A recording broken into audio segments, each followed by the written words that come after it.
Hi, this is Kyle, aka Malcare at Big Kitty Games. It's March 29th, 2017. This video is an update on the world generation in Solace crafting. I'm currently a ways up the mountains at about 1,700 meters above sea level, and I have the game set to load 32 kilometers in all directions around me, giving me about 4,100 square kilometers visible, or 2,500 square miles. As a starving indie developer, I don't have an amazing computer, so I actually have the quality turned down a bit. But it's very hard to get a feel for just how big the game world is with just a picture or just looking at it from one spot. So we are going to run down to this tower, and up high like this we can see pretty far, though we could still go up quite a bit higher with some of these other mountains. But when we get down there, it's going to be a pretty different view. I think it's about 2.5 kilometers from where we are. And I have my running speed pumped up to about 300% for this video. So we're kind of going to stumble down the mountain here. But even at this speed, it's going to be a bit of a jog before we get there. So vantage can be very beneficial when you can see so far. One of my favorite things is to build my own towers, so I can look out over the trees and hills and see what I can see. I'm putting in warp pads too for a short distance travel that lets you get up and down buildings faster than the massive spiral staircases I always end up building in other games. There's still a lot of work being done here. We don't have a huge variety of encounters, but as we move further away from where we started, everything increases in level and difficulty. Currently at a rate of 1 level every 3 kilometers. Everything in Solace crafting uses floating numbers instead of integers, which means a monster can actually be level 1.27 and reward you with 2.3 experience and so on. So things don't all of a sudden just become level 2. As you move around, you'll find things that are 1.7, 1.8, and so on. Because distance is always calculated from the center, you can travel concentric, like running in a big circle, and everything will stay roughly the same level.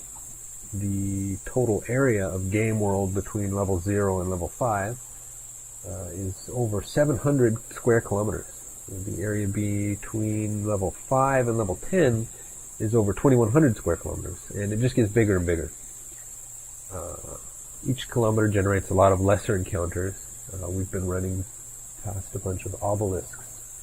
I don't see them right now. These guys here, these have little guards, and they get a reward if you clear the guards. Getting closer to the towers now. I can't even see the mountains anymore behind this hill I just jumped down. And every 4x4 sector has larger encounters, and every 16x16 chunk has even bigger encounters. So there's plenty to do, even just for the first 5 levels. And as you travel further, resources like wood and ore start showing up in higher tiers. Resources don't use levels, but tiers, because you can actually use any tier of resources to make an item of any level. Even a level 1 sword can be made using level 10 or tier 10 metal, and actually the tier of the resources has a much more effect. Has a much bigger effect on the stats of the item than just the level does. So we've been running at triple speed here for 4 minutes now, almost 3.5 minutes.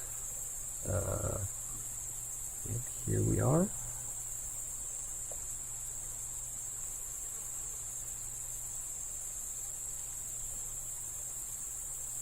There's the mountains that we started in. We were sort of up in this area. And again, that's at 300% speed. There's another tower over there. So, this isn't really designed just to force people to run all over the place.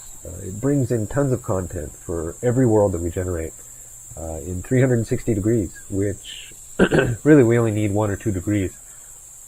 But with so much content, you're not just looking for a door to the next level or waiting for more bad guys to spawn. Right now, we just ran straight through pretty much a whole level of content.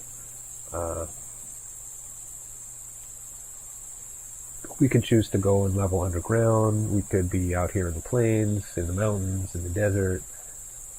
It really just brings in an element of freedom, is what I'm shooting for. So I hope that gave you a little perspective on just how big this infinite landscape actually is. Thanks for watching.